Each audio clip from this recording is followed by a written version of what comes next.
Hey everybody, welcome back to War Budgies. We're going to give you a slightly more scenic view than my face for once. Short intro just to say thank you guys so much for your support. In the first two episodes of City on Fire, we are moving into episode 3, and it's been a really fun ride. Didn't really know how this was going to work with the new filming situation and all, and you guys have just been really supportive, so thank you. Make sure to thank yourselves, and enjoy episode 3 of City on Fire. Command, this is 907. We are unable to secure the defense cannon. Confirmed. Move to the nearby power station. Secure from the enemy and cut power to local defenses. They've taken a power station? We have to evacuate the blast radius. Negative. Reconnaissance shows they have not sabotaged the station. They're just holding it? What's wrong? None of this makes any sense. That station could be a quarter-mile crater if they set it off. Why aren't they sabotaging it? Why aren't they shooting down the transports? You're not suggesting they grew a conscience? No, but this is the continuum. Everything is ritual. Nothing is without meaning. I don't know what game they're playing, but we are walking right into it. Hey, and Team ISA today will be led by a Paladin Commander. We're using the variant model because that's the guy who got promoted last time. Backed up by 2 Paladin Weavers, throw around a little extra Fury options there. The floating automech to repair our 2 Warjacks we're bringing. We got the routine squad of Enforcers out to do their enforcement things, plus their Paladin Annihilator buddies with the big Harbinger cannons for strafe. They'll be backed up as usual by the Paladin Aegis with his force field generator. For Warjacks, we are bringing the Firebrand, Jack Hunter Cortex, Shield, Glaive, and Harbinger Cannon, and a terrific smile. And then our first time seeing the Morningstar out here with a heavy Glaive, Assault Shield, Harbinger Cannon, and Starburst missiles. And our hero solo is going to be Axel for Hire, the Lost Legion Mercenary. Meanwhile, the AEC team is going to be led by the Marauder because they are never a poor choice to take in any circumstance. Usual Immortal Weaver there to be the arc relay, throw the Furies around. And our hard-working Vassal Boss here to shoot with submachine guns and rally the Cultists. We're also bringing a Grafter there to be the Flesh Mechanic and sew bits and bobs back onto people. We got a squad of Vassal Reavers with their Nailers and Chain Blades. Vassal Raiders in here with their shooty rifles. And customarily we're bringing the Raker so they can have a little extra melee support when needed. Moving into Warjacks, we've got the Scourge, our classic with Killer Cortex, Claw, Force Rod, Rocket Pod, and Nailer. Just always a beast. And then we are bringing the Heavy, we're bringing the Nemesis. This is Death on Wings with Holophage Cannons, Void Splitter, and Fusion Scythe. Our hero choice is going to be Master Tolkien, the Legendary Keeper. And welcome, ladies, gentlemen, and Warcasters of all ages, to the 3rd episode of City on Fire. This is going to be a custom scenario we like to call Reactor Surge. Main features of this board, which has quite a bit of terrain. I'm actually really liking the look of this, being a terrain maniac that I am. We have a prime reactor here in the center, and then we have 4 sub-reactors, each placed 8 inches in from the corners, giving us this neat little sequence of 5. The objectives for this mission are going to be the sub-reactors. Models need to be in base contact in order to hold them.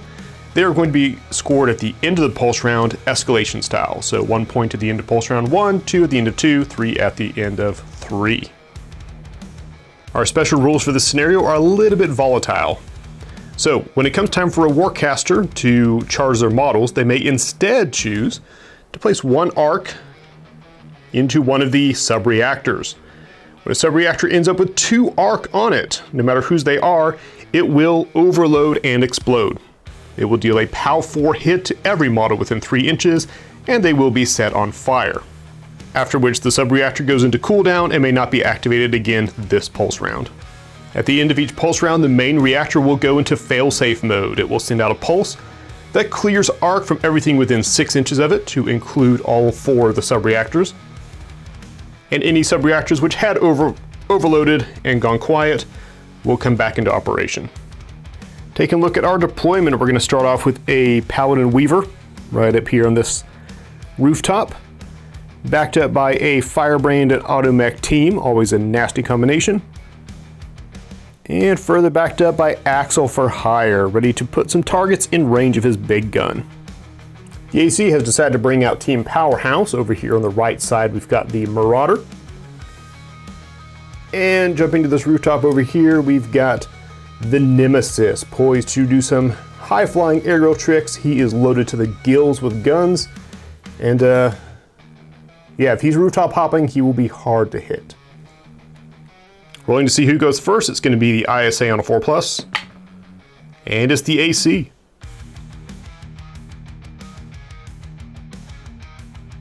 In the spirit of the scenario, the AC Warcaster is going to lead off by dropping an arc into this reactor, beginning to destabilize it. And we'll then play Arcane Synthesis on the Nemesis, giving him 3 arc. Our Marauder is speed 5, he'll go first. He understands his very basic assignment is to scamper down this ladder, secure this sub-reactor, and try not to get shot or set on fire. Meanwhile, the Nemesis has Fly and the Zoomies, so he is going to zip up to here, kind of skirting around the edge, and take a couple of long shots into the Firebrand. His hollow phage cannons are 14-inch range. He is fully loaded, 3 arc, and Rat 4. And a good shot to open up. 1, 2, 3, 4, 5, 6, 7, 8, 9 strikes. 9 strikes against defense 3. Nothing. It's going to be one of those days. Alright, 1 doesn't. Nope. 13 dice coming in. And we're at armor 3 because corrosion. 9 strikes will do it. There's 3. There's 3. There's 3. And the very first shot of the game just cores right through the Firebrand and drops him. He's looking very smug right now. Also, his hollow phage cannons are painted green on the gun tips, which just looks like empty space to you guys because green screen. On top of which, his Battlecruiser Cortex means he gets to take a 1-inch move right now, which, thankfully for the Automech, who was just out of range, thankfully that 1 inch is not going to get him down to the lower platform, so he's just going to take a slight side shuffle back. Probably blast some taunts out of his loudspeaker and call it a day. Warcaster drops a 3 arc gate there in the back on the deployment zone. It's only 3 arc because they already have 4 arc in play. They've loaded 1 here and Arcane Synthesis on the big guy, so that's all they have to work with. On the ISA Warcaster's turn, they will charge Axle for Hire with 1 and give him Revelation Matrix so he can see through stealth. That done, he will run up 7 inches as he is a speedy boy, dropping him down here, kind of out of sight of the Nemesis in the corner. But with line of sight right through that gap to our little Marauder buddy. He is Rat 5 and charged, and his rifle has the high intensity rule, so he'll be rolling 2 red dice instead of 1. And a good shot with 4, 5, 6, 7 strikes. 7 strikes against a defense of 2 in cover. Pretty good defense. Blocks 5 to get through. Coming in at POW 5, 2 red dice. We got armor 4 and 3 health. And takes down 1. He is allowed a 3-inch move once he shoots. He doesn't really want to come out of cover with that Nemesis cruising around, so he'll take us 3 inches to move back into contact with this objective.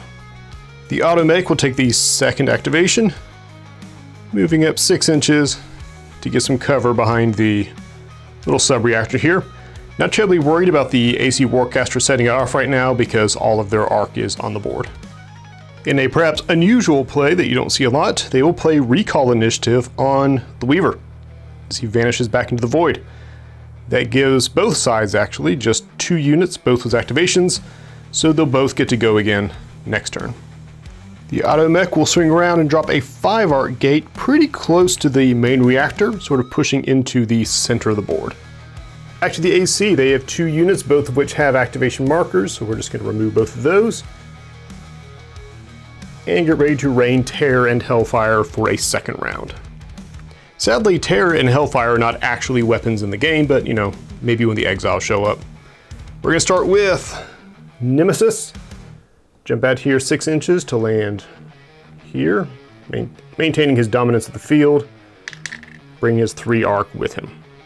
He's going to put his holophage cannon into the automech, one of his holophage cannons. Maintaining good shooting discipline here. That's 3, 4, 5, 6, 7 strikes. 7 strikes against defense 2 in cover. Yeah, blocked a good number of them. 3 get through. Corrosion does bring him down to armor 3. And that is going to be 2 of his 3 health. Didn't realize I was bringing the Grim Reaper with a jetpack, but here we go. Second holophage cannon into the automech, straight to dice roll. 3 arc. Rat 4, drop to white dice. Yeah, that wasn't so good. 4 strikes. Still armor 3, so it just needs 3 strikes to kill him. And he's out. Yet another one to the Nemesis. Very well named frame. Taking his 1-inch moves, he gets 2 for that because that was 2 attacks, so 1, and then the other will put him here, because that's a nice scenic pose. His Void Splitter is a range 8, so he'll try to throw that into the Void Gate. Same as before, 3 arc and rat 4. 1, 2, 3, 4 strikes. 4 strikes against defense 3. And 3 of them do get through. Void Splitter is power 4 against armor 5. And nothing happens. Marauder Buddy is going to scoot around to the front of this. So he's still on the objective, but he will shoot his machine gun into, where'd he go? Axel. Shooting on rat 4, no arc. 3 strikes. Defense 4 in cover. And blocked. Heightened reflexes means that since he's been shot at and the attack is over, he gets to move 3 inches. So he will come out here. Since he's got an activation token sitting on him. Or does he? AC player plays Impulse Inducer. So we can get a 3rd turn of work out of this guy. Meanwhile, reinforcements coming through the gate. Spitting out a vassal boss and a squad of raiders. Marauder drops the remaining 3 arc onto a gate right next to the prime reactor. That does put the ISA in a tight spot as this Nemesis has just massacred, bringing them down to Axel's the only one in the field. The robot mercenary is the only one out here. But we have a 5 arc gate, so let's see what happens. Start of their turn, the ISA Warcaster will charge this sub-reactor. Just kind of daring the vassals to go for it. And Axel will lose his token because he's the only one around. And honestly, Axel wants to take some shots at this stupid Nemesis hovering over the battlefield. But the problem is that the Nemesis gets +1 armor per arc against guns and furies. So that thing is armor 6 with high ground. You're not doing a lot to it. So instead, Axel is going to be a big, bold, brave hero. He is going to sprint through the open ground, ending up face to face with the Marauder. Rat 5, 2 arc because high intensity. And not bad, 6 strikes. 6 strikes against defense 2. Oh, we might be in business here. POW 5 and a lot of reds. There's 1 and 2 and down. Runs up, jams it against his chest, and just blows him away. Point blank range. Unfortunately, Axel's rifle has the singularity collapse rule, which means he turns his enemies into black holes. So when he drops a model, everyone within 2 inches of that model takes a POW 4 hit, including Axel. But fret not, he is armor 4, and he is fine. More importantly, he just finished a ranged attack, so he will remove his remaining 3 inches to grab that objective. And since there's really nobody else to activate for the ISA, and we are fresh out of useful cipher cards at the moment, we're going to go straight to reinforcements.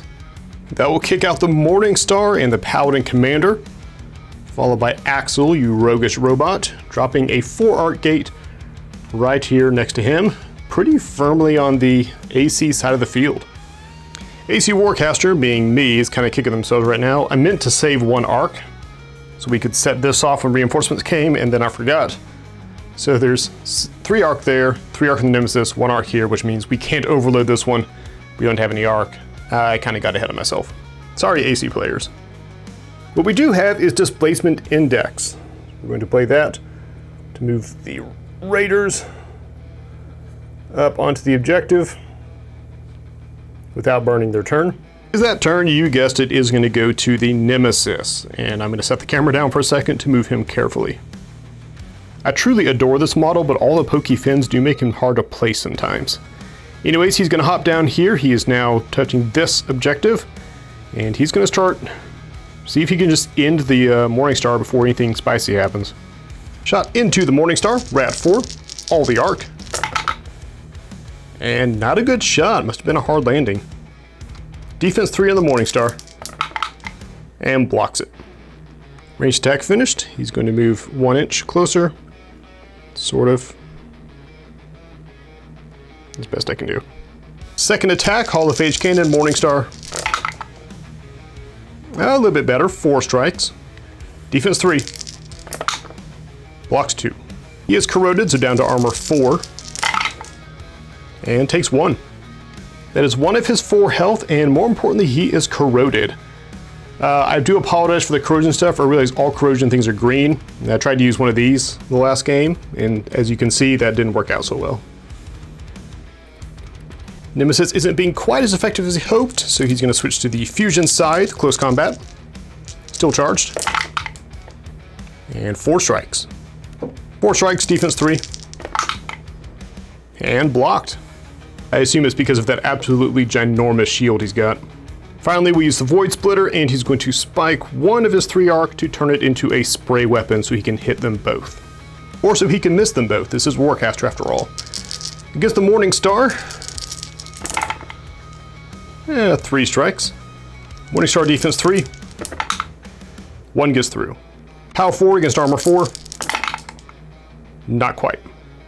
Hitting the Paladin Commander. That's a bit better. 1, 2, 3, 4, 5 strikes. Defense 3. Yeah, blocks 2, 3 get through. Armor 3, 2 health. And just saved it. So, end of that after the flurry of weaponry from our notorious Nemesis. The Morningstar, 1 damage and corrosion. Paladin, 1 damage as well, but both of them still standing. Morningstar packs a bit of a punch, but he's mostly a tank, and honestly, the Nemesis is very well equipped between fly against melee and the extra armor against range. Pretty well equipped to survive stuff. Solo activation is going to be simple. The Vassal Boss will move up. They are expecting the ISA Warcaster to detonate this reactor, which they are definitely going to do, so they want to make sure they have maximum bodies on it. Switching over to this gate, it's going to erupt into a Weaver and a Scourge. Unfortunately, the AC is forced into another deployment zone drop for the gate. That's because at the end of this pulse round, which we are in turn 3, the main reactor is going to absorb all arc within 6 inches, so these gates would go away if they were anywhere closer. These guys can't drop a more tactical gate, so the best option, honestly, is just put it back there. To the surprise of absolutely nobody, ISA Warcaster throws a second arc onto the sub-reactor, overloading it and causing an explosion. We have POW 4 hit and fire for all 4 of those. We're going to go counterclockwise from the nearest raider, who is armor 2. 1 dead. 2 dead. And 3 dead. Vassal Boss is armor 3 with 2 health. And she takes 1 and lights on fire. Here's the before, and here's the after. I don't know why I call these sub-reactors, might as well have just called them barbecue grills. On the downside, that doesn't leave any arc for these guys, and they've got some work to do. So the Paladin Commander is going to start. He will fire his shoulder fire cannon. Wrong way, buddy. You were field promoted. You're supposed to be good. Fire his shoulder cannon into the Nemesis. Shooting on Rat 4. Good job, buddy. 1 strike against defense 3. And blocked. It's a POW 3 shot against armor. Well, it's a ranged weapon, so they get +1 for each arc. Armor 5. Yeah, technically possible, but not going to happen. His main purpose is to shuffle his 6 inches. Yeah, to come over here and put a foot on that. And then it's time for the Jack fight.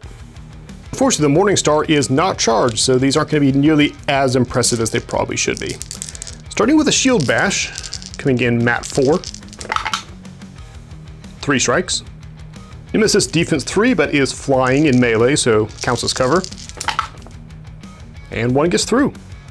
Pal 2 hit, but is against armor 3, so there's a chance. Nope. Swinging the big old sword next, or the heavy fusion glaive, I think it's called. Mat 4, 3 strikes again.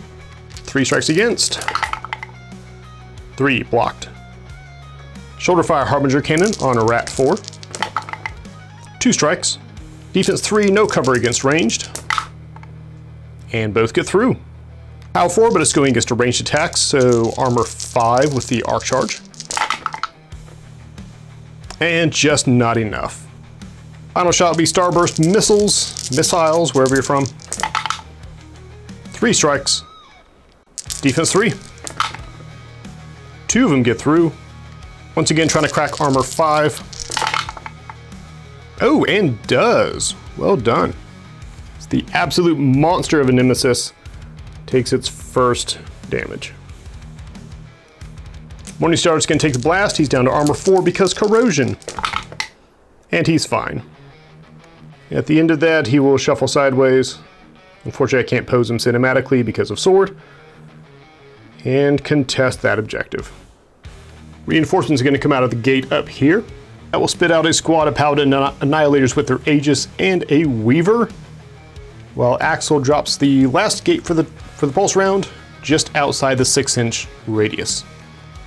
Now, before we do scoring, we have a couple things to resolve. We're going to roll to resolve corrosion on the Morningstar. He takes 1 damage. More importantly, we'll roll for the Vassal Boss's fire effect, as she's the only one on that objective. And she burns up 2. That happens before scoring, so they will not get points for this one.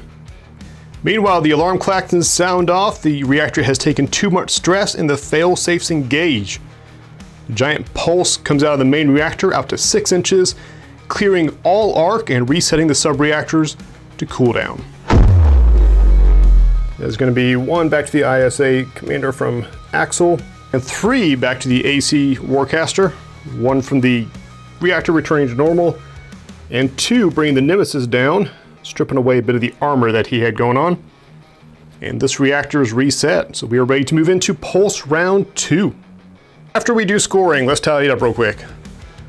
No one's on this objective, which was a very impressive display of fire and brimstone. This objective is contested, both the Warjacks are on it, and neither one was able to dislodge the other. ISA picks up 1 point for this one. ISA picks up a 2nd point for that, so 2-0 in favor of the ISA. And I'm going to interrupt myself to say this is one of the things I love about Warcaster, is the Nemesis had an absolute dominance in the field early on. But this is a game about table control, and that overwhelming firepower does not solve all your problems.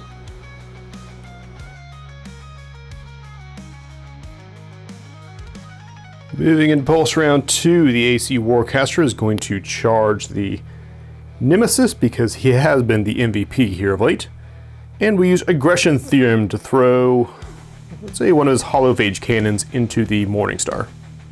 The Morningstar is still corroded and has quite a few defensive buffs once he's charged up, so the intent is to put a lot of hurt on before he can get charged. Rat 4 coming in with 1 arc charge. And 5 strikes. Doing better than last time, aren't you? Defense 3. And 5 strikes are blocked. Just not having it today. The actual activations this turn will belong to the Scourge and the Weaver. They are going to do their best to take Axel out of the equation before they have to deal with all of that nonsense. So we'll start off with the Weaver throwing her Psychokinetic Hood spray into Axel. She is Rat 3, he is Defense 4. 3 strikes in the attack, not bad. Defense 4. And blocked it. He'll take his free 3-inch move. Come back to here. Not that it's going to help him much because the Scourge is next. But first the Weaver is going to go for a hike. Moving up here towards this objective. And now it's Scourge o'clock. He's going to shuffle up, knocking an entire reactor out of the way with his Fury, and because this terrain piece weighs like 4 grams, and he'll start wailing on Axel. Probably only going to get one swing before Axel darts out of melee range, so we'll use the Wrecking Claw, because it has a higher POW. Mat 4. 3 strikes. Defense 4. 3 strikes again. And the nimbly little robot will dart backwards again. Scourge isn't really inclined to play Ring Around the Rosie all day with the stupid robot, so he'll throw the nailer into him, and unless that does something spectacular, we'll put the rocket pod up into these guys. Nailer into Axel. Only 1 strike. Lots and lots of defense because cover. And only 1 defense. Well, that worked pretty well. And he will slide around again, mostly making room for what's about to come out of that gate. Final shot will be rocket pod up into the squad. Actually, he's going to put it into the... No, the Weaver's not very central. We'll put it into this guy in the back quadrant, kind of center mass of the whole cluster. Rat 3. 1 strike again. Defense 3 with cover. Okay. The railing absorbs most of the blast. Let's see what gets through to that one guy. He is armor 4 because compound armor. And just dropped a white die, but it doesn't matter. Swing and a miss. So the Scourge is normally a big scary dude, but this time all he did was chase Axel around this sub-reactor like the world's most dangerous game of tag. So he's done, and I guess it's up to the Nemesis to be the awesome sauce, but that will have to wait till next turn. Meanwhile, for our last Cypher card, the Weaver is going to throw Annihilation Vortex into the Paladin Commander. Focus 4, 3 arc in the tank. And a resoundingly good hit there, 6, 9 strikes. Defense 3. And 7 strikes on a POW 3 hit. Assuming he survives this, he'll also get moved up to 3 inches of his current location. Go figure. He is armor 3 with 2 health. Looking for 6, yeah. So I'm thinking that the within 3 inches he was moved was he was picked up and tossed into a volatile sub-reactor. But wait, it is time for reinforcements to come out of the 3-arc gate behind the Paladins, revealing Master Tolkien and the squad of raiders back. They're gonna have to face a lot of firepower to survive this turn, but if they do, they will be scary dudes. Meanwhile, with this reactor suddenly undefended, the Weaver drops a 5-arc gate to try to flood reinforcements onto the ISA side of the board. And at the end of the turn, the AC Warcaster will discard Null Collider. We're making note of this because instead of going in the discard pile, it goes into Master Tolkien's repertoire. ISA Warcaster is going to start off by charging the Annihilators. That gives all the shooty guns smart locks so they ignore cover, and they gain cover from the Aegis. And the Heroic Weaver will try to be heroic. He will Velocity Projector the Scourge. Focus 4, 4 arc in the tank. Not bad, 2, 4, 6, 7 strikes. 7 strikes against defense 3, but he is tucked in tight against the sub-reactor, so we'll give him cover for that. And 4 of them get through. That will slam him sideways and into the building, giving 1 more red dice. Roll succeeded by 4 extra dice for hitting the building and 4 power of Velocity Projector. We're trying to break armor 4, hopefully 3 times, if we're really lucky. We're not really lucky, but we're pretty lucky. That is 2 out of his 3 health. And probably a broken window as he Kool-Aid Mans into the side of this building. Wonder what the insurance rates are like in the Thousand Worlds. Probably not great. On to activations, we're going to switch over to the Paladin Annihilators. This is going to be a lot of shots, and they're going to do their best to clear the Raiders and Tolkien off the board. We're basically going to go front to back with the strafe weapons. So, first Harbinger Cannon gets 1 strafe. Rat 3, 1 charge. Only 2 strikes. 2 strikes, defense 3. And 1 gets through. These are vassals, so they are all of armor 2. Yep, first shot, first casualty. Front guy goes down. Had to turn the Paladins around, that was bothering me. First gun, second target. Ooh, 4 strikes. Doesn't bode well. And what? Only 1 gets through. Rolling it up. Oh boy, killed him once, twice, three. Killed him 3.5 times over. Life's rough, buddy. That was the first of 3 guns, so gun number 2 rolling for strafe. Gets 1 strafe. Shooting the Raider. Only 2 strikes. Defense 3, he might make it. And he makes it. Shooting Master Token. 3. Master Token is defense 4. And saves. So the first gun clears out half the squad and the second gun misses entirely. Third gun, strafe. We get our strafe. Shooting at the Vassal with 4 strikes. Defense 3. That's no good. I think he's out. Oh, he's out. He's very out. It is rough to be a Raider in this game, I swear. Alright, strafe shot into Master Token. 4 strikes. Defense 4. Now only 1 gets through. Master Token is armor 4. And takes 1 health. What doesn't bode well is that Master Token has 3 health. And the only gun left is the Aegis. Aegis gun. Okay, 1 strike. The Aegis gun does not have Smart Lock, he has Dumb Lock on his gun, so with cover and Token is fine. Meanwhile, for the solo activations, Axel is going to shuffle around. We'll put him back here for now, and he'll try to finish off that last health on the Scourge. Axel's coming in at Rat 5. Only 2 strikes, but his target is only defense 3. And blocks it. And he'll come back in. There's 3 inches. Don't break the terrain, John. Really, we just wanted a shot that wasn't going to have cover. With that, it is time for reinforcements. We got a 2-arc gate. That will drop a suitable challenger for the Scourge. A Firebrand arrives. Meanwhile, we're going to use the deployment zone to drop a 4-arc gate right back in this corner. And we'll cast Temporal Cycle to remove these guys' activation token. Moving over to the AC turn, the Warcaster will put an arc charging this reactor. And the Warcaster will play Trauma Detonator on the Nemesis. You target a friendly Warjack, they can make 1 melee attack against the enemy model. If they hit, there's a damage roll, and the model gains an activation token. Mat 4 with 1 arc charge. You know what? I'm going to leave that. That's a stunt dice. Alright, 2 regular strikes, 2 stunt strikes. 4 strikes against defense 3. And 3 of them get through. Strength 4, trying to break armor 4, because corrosion. And gets him for 1 more. Morningstar is on his last of this 4 health. I do apologize to all the ISA viewers. The Morningstar's really good, but there's been priorities elsewhere on the board that have kept the army busy. Now, some of you guys might be wondering why we didn't charge up Master Token, as he is a special character and quite scary.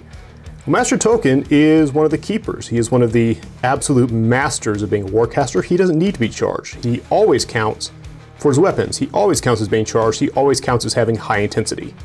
And I'll let him demonstrate. He is going to skitter forwards in what I can only assume is an absolutely terrifying moment, and lay into the Aegis with his claws.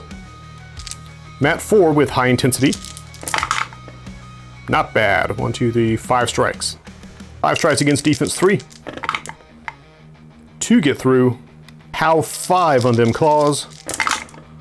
And Aegis is promptly rendered into several different pieces. Some other fun features on this model of Token. His melee strikes have null strike, so there goes their arc. And cleave, so he will target the next paladin in line. Mat 4, high intensity. Oh.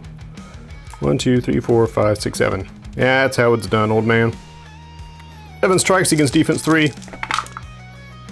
And 5 get through. Power 5. A lot of dice.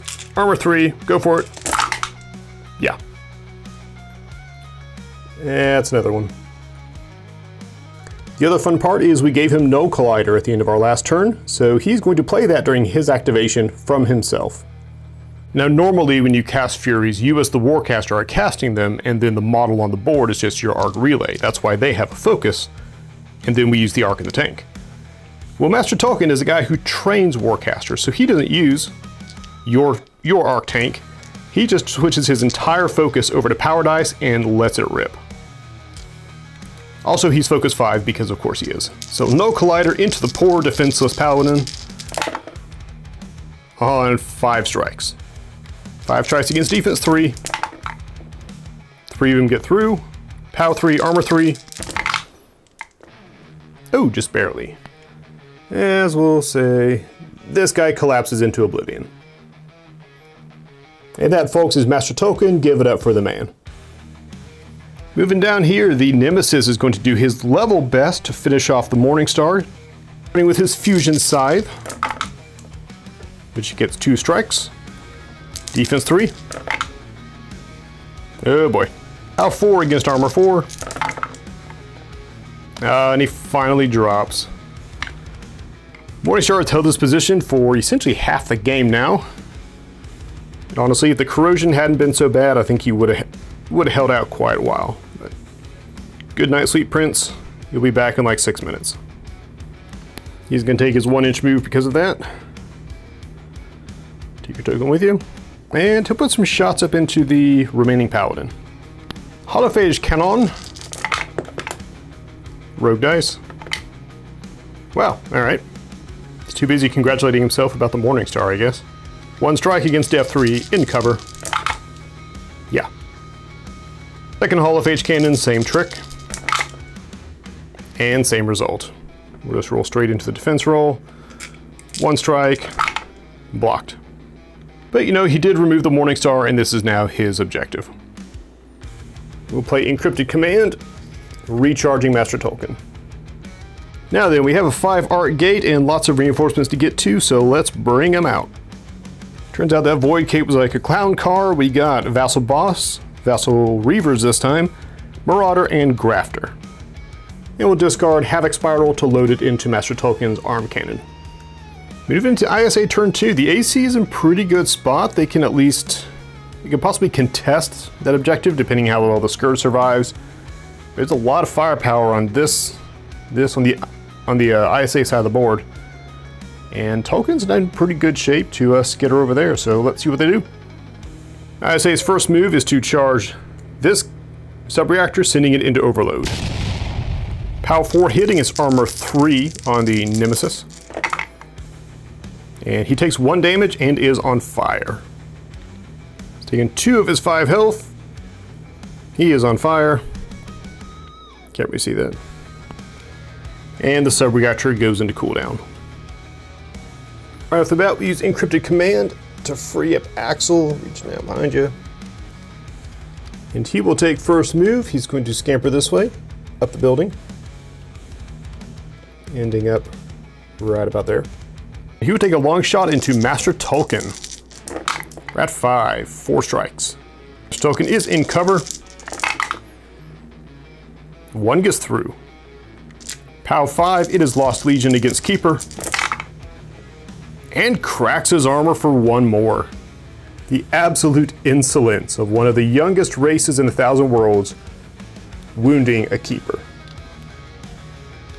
And it'll take us 3-inch move to hop over onto here. Firebrand going next. We'll sidle up to the objective thusly and start stabbing away. Starting with a Shield Bash. Mat 4. 5 strikes. Good Shield Bash. 5 strikes against defense 3. 3 of them get through.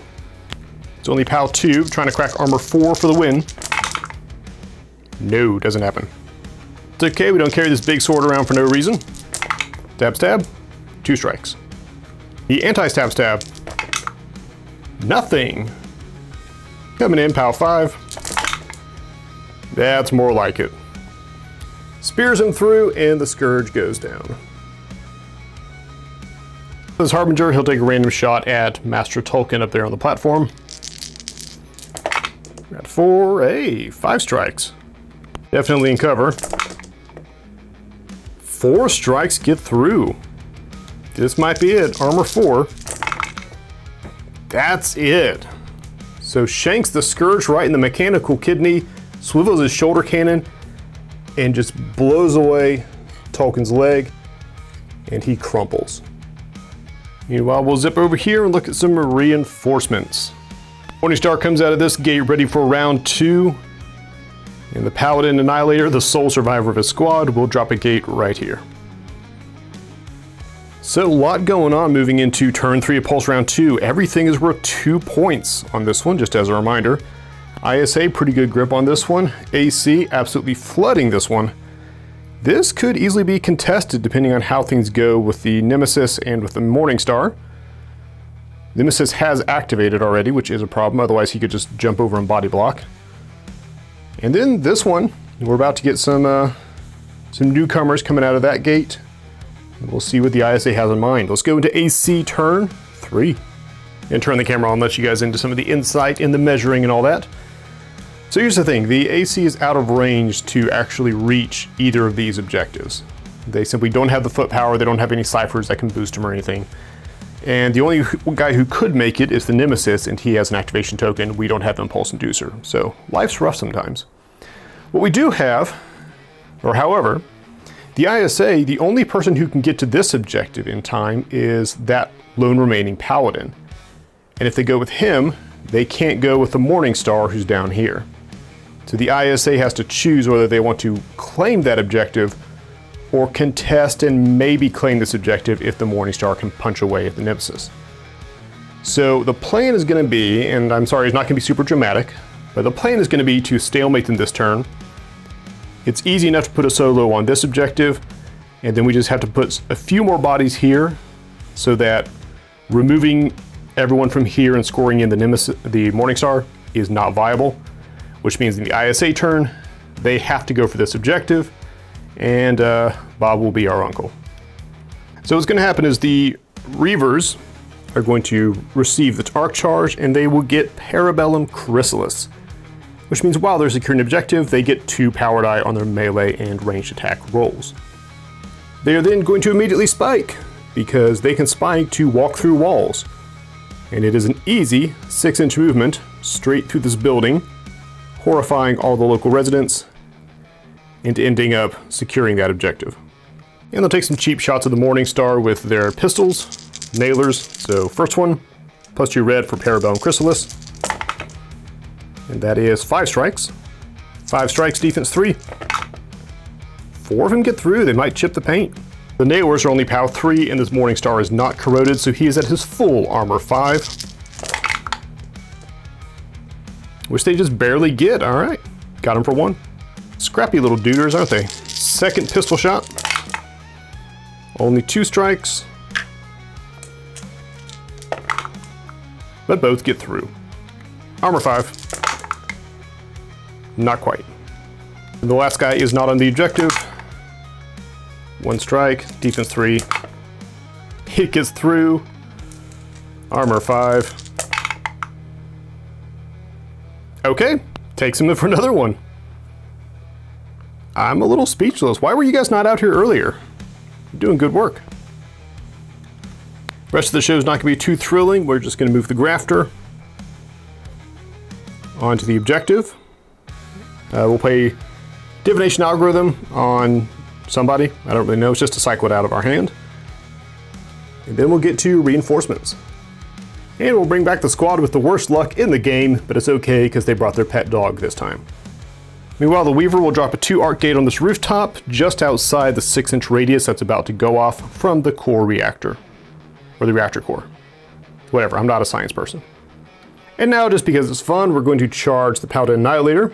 As predicted, he will be the one to move, but before he does, we're going to throw Aggression Theorem on him and let him retaliate against the Nemesis. Rat 3 with an arc charge. And 4 strikes. Defense 3. Hey, 3 of them get through, not bad. Use POW 4, going against Armor 4 because it's a ranged weapon. The Nemesis has 1 arc charge. And gets him for 1. Nemesis Champion has taken 3 of his 5 health. But I forgot to roll for? Strafe. Let's see if he got any strafe. He got 1 strafe. If we go into the Vassal Reaver nearby, with 3 strikes. Defense 3. Blocks him. That was Aggression Theorem. Before he takes his activation, he's going to do it again. Remember to roll for strafe this time. 1 strafe again. Shooting at the Nemesis. We have 2 strikes. And 1 gets through. Still shooting armor 4. And gets him for another, whittling him down. He has 1 health left and is on fire. Strafe shot against the Reaver. 4 strikes. Defense 3. 1 gets through. Armor 2. And there you go. 1 guy out of it. Careful. Out of there. And he'll cap it off by moving 2 inches down, 4 inches over, taking that objective. Leaves us with a solo. The Weaver. Come here to the edge of the building and shoot a pistol into the Raker. Rat 3. 1 strike against defense 4 on the Raker.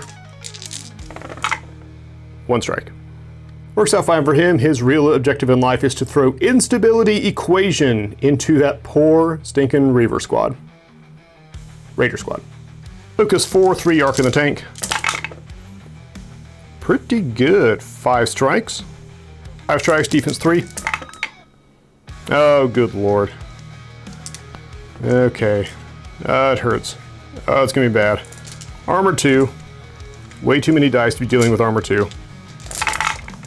Yeah, alright, so center guy gets back on the bus. Guy on his left goes down, the guy on his right survives! Hey, look at that. Nope, guy on the left. There we are. Time for ISA reinforcements right before the big reactor goes off. Bring out a unit of enforcers with their Aegis and the other Weaver. And then we'll drop the final gate for the pulse round up on here outside the 6-inch blast, which it is time to resolve now as the reactor goes into failsafe, stabilizing the environment, clearing arc from the Nemesis, from the Paladin Annihilators.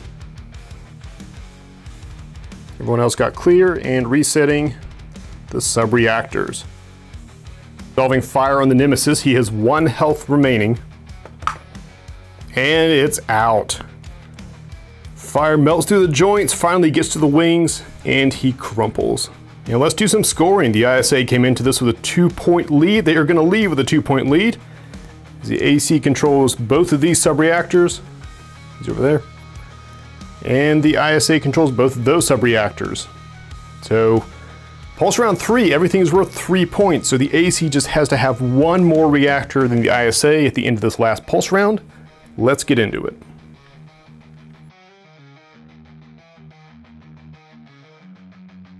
All right, welcome to Pulse Round 3. The AC is kind of looking at their options.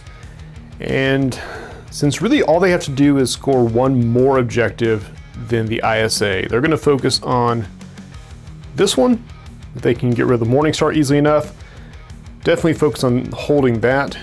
And then just basically causing trouble over here. Going for that one if they can. So we're going to take a look at our Cypher cards and our arc and see what we can do. We can start off by charging the Raider unit with the Raker and playing Mortality Destabilizer to bring one of his teammates back. They are then going to scamper 2 inches up onto the building, and we'll bring the rest of the squad with them. Assembling thusly, that is not just going to be a problem for the Weaver, that is going to body block basically anything from coming out of that gate. The Raker is going to lead off with a chomp into the Paladin Weaver. Mat 4 with an arc charge, 2 strikes. Weaver defense 3. And blocks it. Our next shot is going to be a spiker shot back into Axel. Rat 3, 1 arc charge. Oh, that's better, 5 strikes. Defense 4 on the robot. And 2 get through. Before you roll damage, he will spike to cause corrosion, bringing Axel's armor down to 3. 2 red dice, POW 4. Armor 3. Only takes 1. But since he's been attacked, we'll use the slip displacer, or whatever it's called, to move 1 inch here, 2 inches down to the ground. Get out of the way of the second guy's rifle. Second guy's rifle is going into the Weaver. No arc charge now. 1 strike, defense 3. 1 strike. And the overall rotten luck of the Raider squad just is abysmal this game. Meanwhile, the Marauder is going to take the solo activation, shuffling his 5 inches hereabouts, and putting his Shredder into, let's start with the Aegis. Rolling for strafe. 1 strafe. Rat 4, no arc charge. 1 strike. It's all coming off the rails now. Defense 3, drop to white dice. Oh, 1 gets through. POW 4 against armor 3. And he gets him. First bullet. Right, and I'm assuming that very explosive looking backpack. Next shot will go into the Paladin Enforcer right next to him. Right next to where he used to be. 3 strikes, defense 3. And 1 gets through. POW 4, armor 3. Doesn't work. Final software card will be Encrypted Command, just to get rid of that token. For reinforcements, we have a 2 arc gate. I'm just kidding, it's a Scourge Warjack. The Marauder drops down a 5 arc gate. No bonus points for guessing what's going to come out of that. Now the ISA are in a pretty good spot having the lead that they do, which means they just need to control, really they just need to hold 2 of the objectives. So they're going to focus on these back 2 for the most part. And they'll start by putting an arc on the Morningstar. And then casting Devotion Paradigm on the Annihilators. This will return 1 destroyed non-attachment model to the squad at the start of each of their turns. But not right now. Right now we got work to do. That work looks like this. Axel, scamper up the building. Put a rifle shot into the Raker. Rat 5 coming from Axel. 3 strikes. Defense 4 on the Raker. And blocks it. Morningstar is going to lumber his way around here. He can't actually fit through that gap, so he's going to stop there. Which is fine, because foot on the objective, here to draw some attention off of the ISA's backline. And he's going to start by putting his Starburst missiles into these 2 gentlemen right here. He is Rat 4, and he will get to reroll if he wants, because Starburst missiles are charged. Oh, probably won't. 5 strikes. 5 strikes, but his target is in cover with defense 3. But they only get 3. POW 4 against armor 2. And his buddy getting caught in the blast. Down as well. You did good, lads, but now it's time to go home. His Harbinger cannon on his shoulder is going to go into the Marauder out front. I need to roll strafe because there's no other targets nearby. 3 strikes. 3 strikes, defense 2. Okay, 1 gets through. Trying to break armor 4. Which he does not. Finally, this Weaver is going to put Pyrokinetic Surge into the Void Gate. Because they've got 4 arc in the tank, so why not? But they are going to have to clear off. There's 5 arc, the Nemesis needs 4. So they got to clear off 2 arc just to complicate matters. 3 if they want to make it impossible for him to summon. Okay, good shot. 1, 2, 3, 4, 5, 6. 6 strikes against defense 3. Okay, 4 get through. 4 get through on a POW 3. We're hoping to get 10 strikes. I don't think that's going to happen, but let's see what we can do. Yeah, we got 1. Drops down to a 4 arc gate, which is still enough to summon the Nemesis. And I guess technically it is on fire now. For whatever that's worth. And we're not bringing out reinforcements because there is no physical space to bring them out. On top of which the ISA are in pretty good shape at the moment. Start of the AC turn, we're going to charge the Marauder with 1 arc. We're going to play Vengeance Sequencer on the Scourge. So if he is targeted and hit by an enemy attack, he can then retaliate with an attack of his own. The Marauder's job is now to get that Morningstar off the objective. Easier said than done as he clanks over his 5 inches. We're gonna start with the Shredder because when the claw hits, or if the claw hits, he can spike to give the Warjack the system failure effect, which would be really nice. So starting with the Shredder, no need to roll strafe. Coming in, Rat 4, 1 arc charge, and 3 strikes. Defense 3. 1 gets through. Trying to get through armor 5. Nothing happens. Well, not nothing happens. What does happen is the Morning Star is going to use his party trick. He's been attacked, so he will spike to use Impulse Reciprocator and make 1 free attack in return. He uses Heavy Fusion Glaive with Mat 4. 2 strikes. Defense 2. 1 gets through. This is a POW 6 weapon going against armor 4. Oh good lord, takes him for 2. Drops the Marauder down to his last health, but it is time to give him the claw. Coming in on Mat 4 with an arc charge. Good, 5 strikes.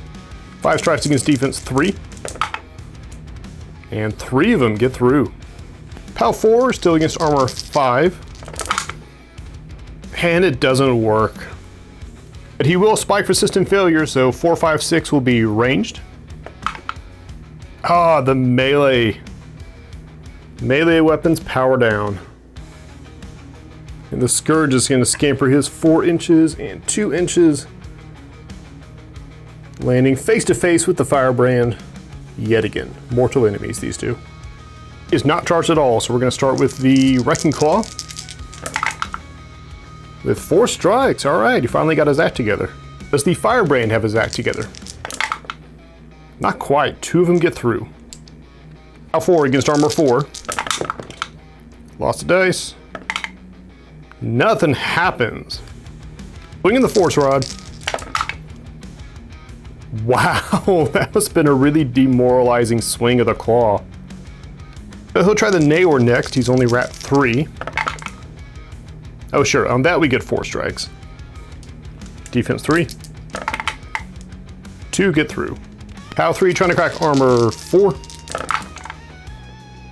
And he gets 1 on him. That might very well be too little too late. He's going to swivel his rocket pod around and take a shot into that trailing enforcer. That should get a good blast. Rat 3, no charge. Ooh, 3 strikes. And 1 does get through. The blast goes off. He is POW 4, but they are armor 4 because compound armor. Oh, doesn't matter. Main target eliminated. Blast damage on the target next to him. He's fine. And on the Weaver. I need to check if he has compound armor. Yes, he does. 3 is not enough. Rest of the squad stands. About half my filming time, it feels like, is just double checking rules because I'm second guessing myself. Well, into the turn, we use Impulse Inducer to remove that token off the Scourge. And sure enough, with the screech of jet engines, the Nemesis comes flying out of a flaming void gate. And the Vassals drop a 3 arc gate right next to this objective. Start of the turn, Devotion Paradigm is going to bring back one of the Annihilators. The Firebrand is going to get the tune-up effect, giving him +2 to basically all his stats. Starting off with a solo activation, he is going to swing his hammer into, say, the Raker. Mat 3 because, I mean, he's a Weaver. Still gets 2 strikes. Defense 4 on the Raker. Oh wow, he gets through. I mean, to sound like that surprised at him, it's just his employee reviews don't often include a lot of melee combat. Armor 4. Nothing. Hellstrike would clear their arc if they had any, but they don't. He will scamper 2 inches down, 4 inches forward, tucking around the other side of that.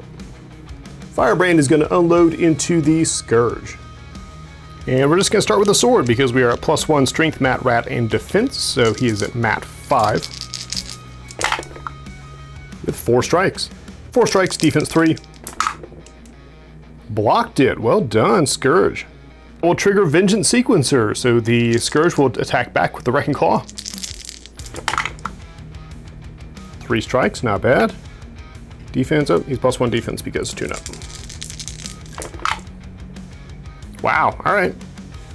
2 of them get through. We are at POW 4 on Scourgy McScourgeface. Against Armor 4 and cracks him for 1 more. Firebrand is suddenly on his last health. Can't really see the tokens back there. Firebrand is going to strike back with his Shield Bash.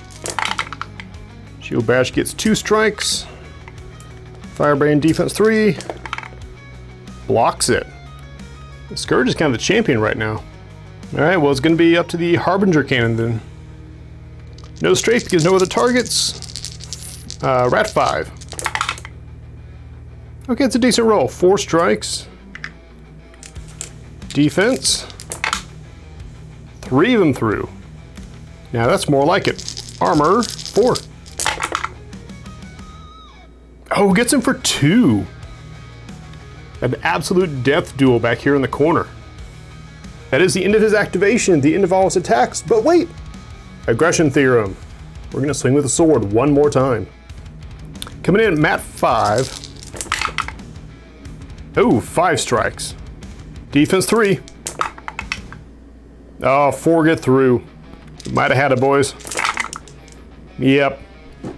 Just skewers him and shoves him into the open vent. The gate up here is going to spit out a Paladin Commander perched precariously on the edge there. And that wraps it for the ISA. This is really wild here. We've got AC has this one on lockdown. ISA now has that on lockdown, assuming he doesn't get a random bullet. This one, these guys are both basically dead. And then we've got like 8,000 people on this one. So it is, it's kind of a mess. All right, taking a look at AC options here. We've got I don't know about a clear. We have a potential path to victory, but it's really, really slim. And the problem is, as close as the Firebrand is to death, the Nemesis can't shoot him and also get there in the same amount of time.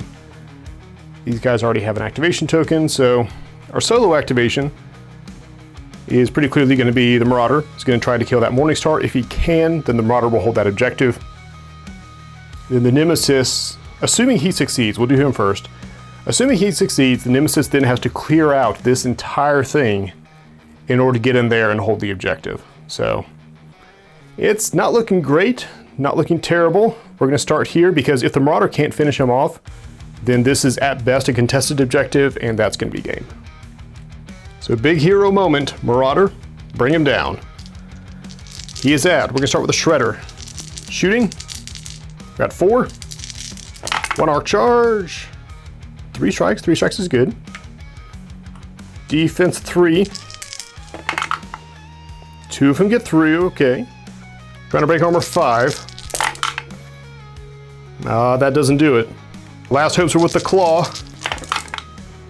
Ooh, good claws. Jarred my dice box, that was such a good roll. 5 strikes. Defense 3 against 5 strikes. 3 of them are through. POW 4. Armor 5.